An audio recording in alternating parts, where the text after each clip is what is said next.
Ada sebuah fakta, jika 375 nama orang yang saya sebutkan ini hartanya digabungkan semua sama dengan kekayaan 3 miliar harta umat manusia. Bill Gates, Donald Trump, Warren Buffett, Lakshmi Mittal, Paul Allen, Mark Cuban, Jeff Bezos, Rupert Murdoch, Sam Walton, dan seterusnya hingga 375 orang. Demikianlah jumlah kekayaan mereka kalau dijumlahkan sama dengan gabungan kekayaan 3 miliar manusia. Bangsa manapun di dunia, ukuran otaknya, volume otaknya, panjang sarafnya, jumlah pengantar kimianya dalam otak, sensornya, semua sama. Kecepatan kemampuan berpikir sebagian orang tersebut IQ-nya pun tidak berbeda jauh. Kemampuan menyimpan datanya juga sama. Anggaplah otak itu komputer, anggaplah otak itu hardware. Semua manusia hardware-nya sama. Lalu di mana perbedaannya? Mengapa yang satu lebih sehat dari yang lain? Mengapa yang satu mudah tertawa? Mengapa manusia lain mudah mendapatkan jodoh? Mengapa dia lebih cepat mendapatkan uang? Mengapa dia mendapatkan karirnya sangat cepat dari yang lain? Ada sebuah sistem pada manusia yang namanya belief system, sistem keyakinan. Ini ditanam di dalam subconscious pikiran bawah sadar seseorang. Jika sudah ditanam di posisi ini, merubahnya memerlukan teknik khusus. Cara biasa tidak akan pernah berubah. Misalnya kebiasaan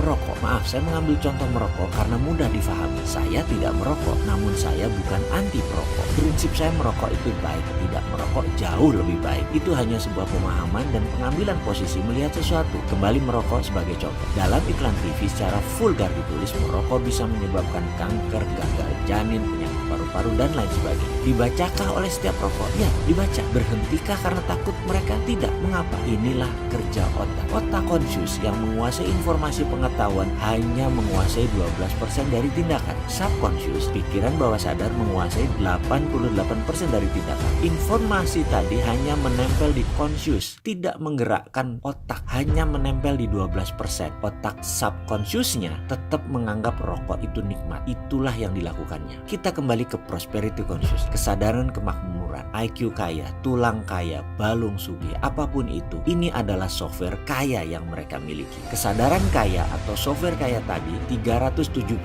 orang yang kaya tadi memiliki software ultra kaya. Sementara 3 miliar manusia sisanya belum memiliki. Mulai bisa menerima? Masih berat? Kita lanjut. Dulu saya mengalami jalan kehidupan yang turun naik seperti gelombang laut selagi badai. Saya pernah memiliki materi berlimpah yang 3 tahun kemudian tinggal di rumah kontrakan dengan masih menanggung hutang besar. Kemudian kembali berlimpah materi yang kemudian di puncaknya kembali terpuruk. Balik lagi naik ke atas dengan beragam kisah pahit manis lainnya. Saya banyak bertanya urusan beginian, urusan jalan hidup, urusan bagaimana bisa makmur dan tetap makmur. Hingga saya memutuskan belajar kemanapun dan mencari kemanapun agar saya mendapatkan jawaban dan solusi masalah kemakmuran. Sampailah saya belajar ke School of Mind di Australia tahun 2001. Disinilah semua terungkap, setidaknya menjawab apa yang saya cari. Jadilah sebuah pelajaran bisnis ala Mardi. Pengalaman-pengalaman pribadi tersebut saya buatkan dalam sebuah video naratif yang disiapkan untuk sahabat semua. Ada harga tentunya dan jauh lebih murah dari 7 hari mengikuti pelajaran tersebut. Sekali lagi, selamat mengikuti video Science to Get Rich Advice.